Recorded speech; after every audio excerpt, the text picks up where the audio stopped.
It was January 26, 1945. The forests of Holtzwihr, France were silent, buried under a thick blanket of snow. The war was nearing its end, but the fighting was far from over. The 3rd Infantry Division had dug in, waiting for the next German move. Among them stood a 19-year-old Texan, Audie Murphy. Small in stature, quiet in demeanor, but already a legend among his men. The air was bitter. Frost clung to rifles. Boots cracked through ice. And then the silence shattered. German artillery thundered from the tree line. Mortars screamed overhead.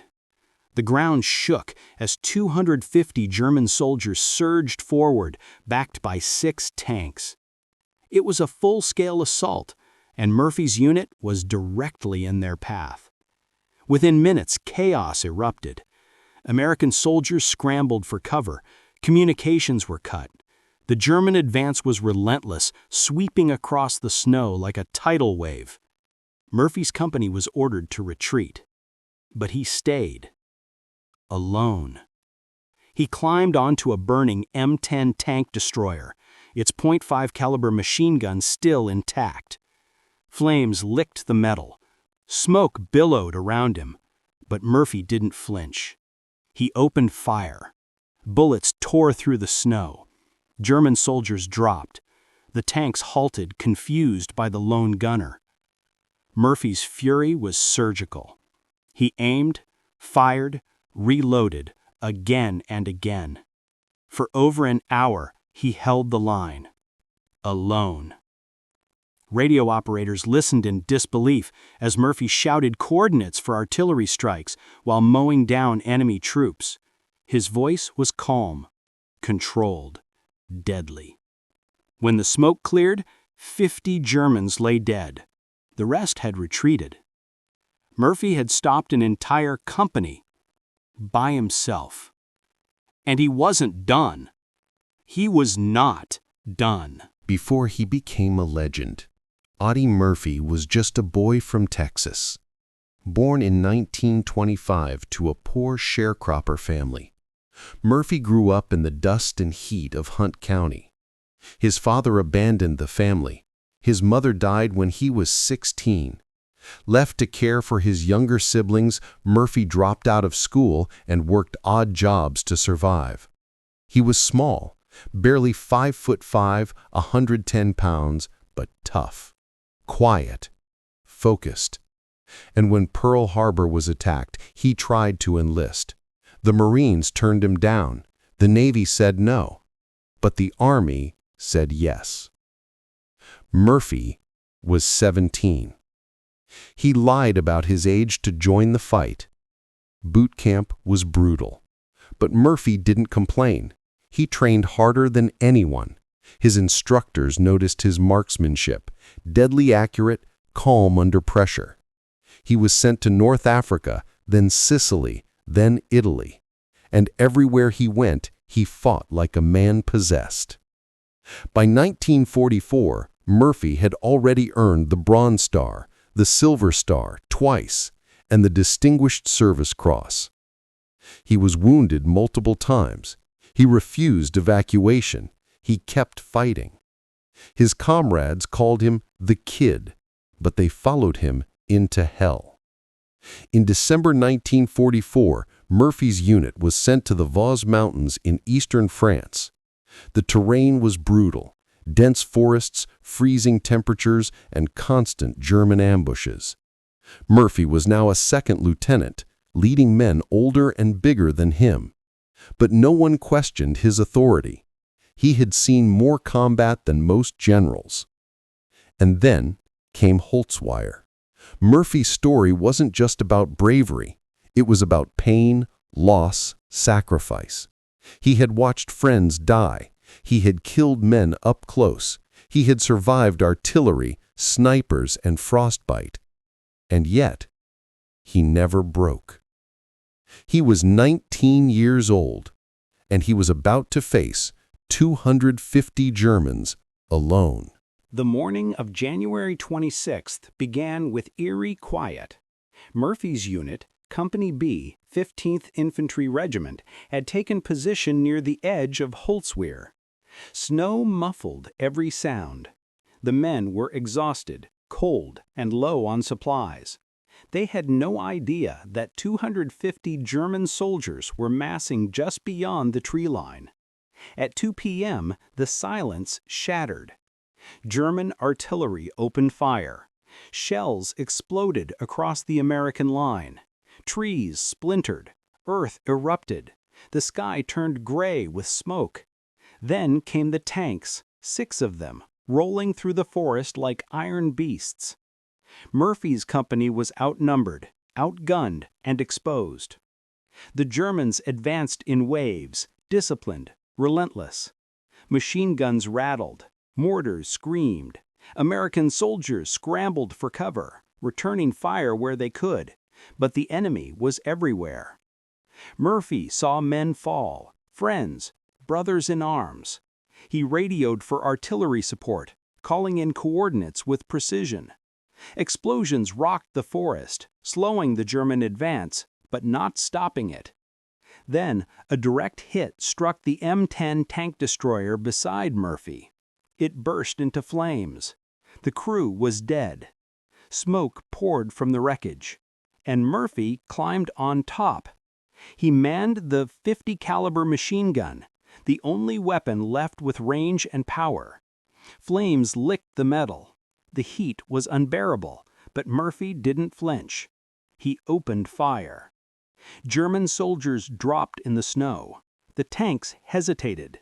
They couldn't believe what they were seeing. One man, alone, holding the line.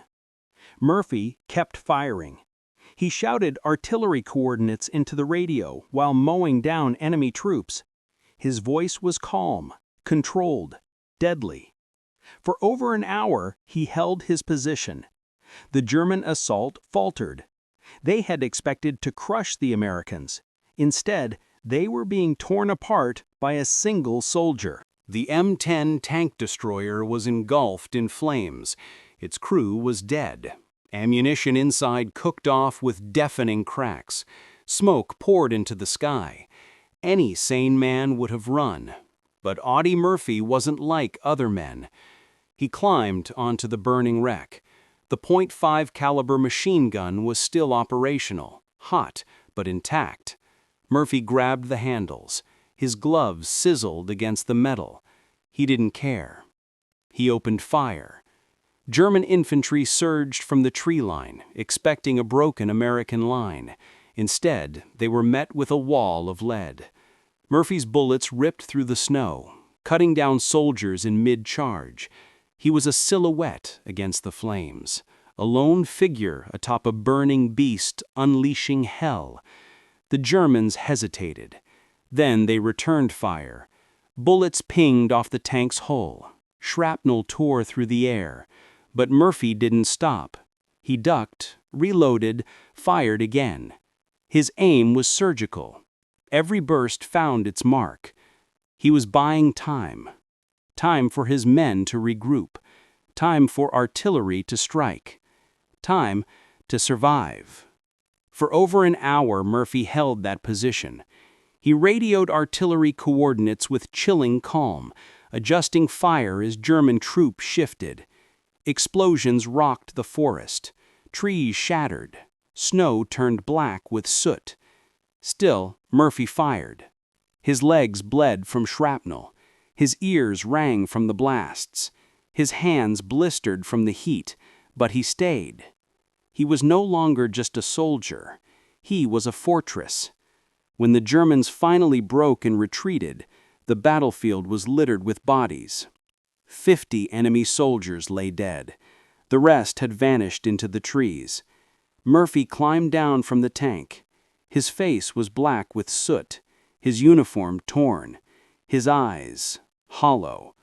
But he was alive, and he had just stopped 250 Germans, alone. The forest was silent again. Smoke hung low over the snow. The ground was littered with shell casings, shattered trees, and bodies. Murphy stood alone beside the burned-out tank destroyer, his breath ragged, his legs trembling. He had held off 250 Germans, but at what cost? His uniform was torn, blood soaked through his trousers. His hands were blistered. His ears rang from the constant roar of gunfire. And yet, he refused evacuation. He limped back to his men. They stared in disbelief. Some thought he was dead. Others thought he had gone mad. But Murphy simply gave orders. He reorganized the defense. He prepared for another attack. He was still in command. Later, when asked why he didn't retreat, Murphy said, "They were killing my friends." That was it. No speeches, no bravado, just a quiet fury that refused to let evil win. The psychological toll was immense. Murphy had seen too much, done too much. He had killed dozens of men. He had watched friends die in agony. He had stood alone against an army.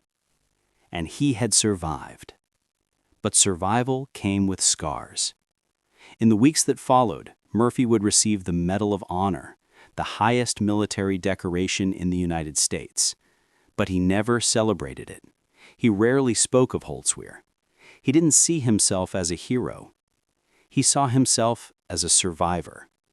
And that made him even more heroic. While bullets flew and flames roared, Murphy wasn't just firing, he was commanding. Clutching the radio handset with one hand and the machine gun with the other, he called in artillery strikes with chilling precision. His voice crackled through the static. "Target, 300 yards. Adjust fire. Fire for effect." American artillery units, miles away, responded instantly. Shells screamed overhead, exploding among the advancing Germans. Trees shattered, snow vaporized, the forest became a furnace. Murphy adjusted coordinates mid-battle, tracking enemy movements in real time. He was a one-man command center. German troops tried to flank him. He saw them. He called it in. Artillery rained down. They tried to regroup. He fired again. The battlefield was chaos, smoke, fire, screams, but Murphy was calm, focused, deadly. His radio operators couldn't believe it. They thought he was surrounded. They thought he was dead.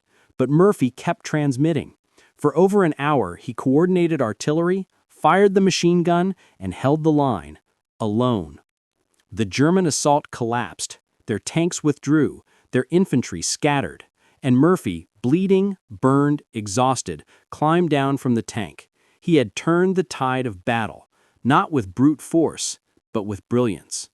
The battle was over. The snow-covered forest of Holtzwihr was quiet once more. Smoke drifted through the trees. The ground was scorched. 50 German soldiers lay dead. Hundreds more had fled. And at the center of it all stood a 19-year-old Texan, Audie Murphy. Word of his stand spread quickly. Commanders were stunned. Soldiers whispered his name with awe. Reporters begged for interviews, but Murphy said little. He didn't care for fame. He didn't want medals. He just wanted the war to end. But the army insisted. On June 2nd, 1945, Audie Murphy was awarded the Medal of Honor, the highest military decoration in the United States. The citation read, "For conspicuous gallantry and intrepidity at the risk of life above and beyond the call of duty." He stood at attention as the medal was pinned to his chest. He didn't smile. He didn't speak. He just nodded. Murphy returned home a national hero. He was invited to parades, ceremonies, even the White House. Hollywood came calling. He was offered movie roles, book deals, endorsements. But inside, he was still in Holtzwihr. Still hearing the gunfire. Still seeing the faces of the men he couldn't save. He once said, "You don't ever get over it. You just learn to live with it." Murphy's heroism wasn't just on the battlefield. It was in how he carried the weight of it afterward. With humility, with silence, with grace. Audie Murphy didn't ask to be remembered. He didn't seek glory, but history refused to forget. After the war, Murphy became a symbol, not just of courage, but of quiet strength. He starred in movies, including one about his own life, To Hell and Back. It became one of the most successful war films of its time. But fame never healed the wounds. Murphy suffered from nightmares, insomnia, and what we now call PTSD.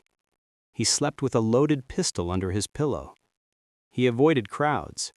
He donated much of his earnings to veterans. He never stopped fighting. In 1971, Murphy died in a plane crash at age 45. He was buried at Arlington National Cemetery with full military honors. His grave is one of the most visited in the entire cemetery, even more than presidents. Because people come to see the man who stood alone, the man who held off 250 Germans, the man who never gave up. Murphy's story isn't just about war. It's about resilience, about sacrifice, about what one person can do when everything is on the line. And in a world that often forgets its heroes, Audie Murphy reminds us, courage doesn't always roar. Sometimes it climbs onto a burning tank and holds the line alone.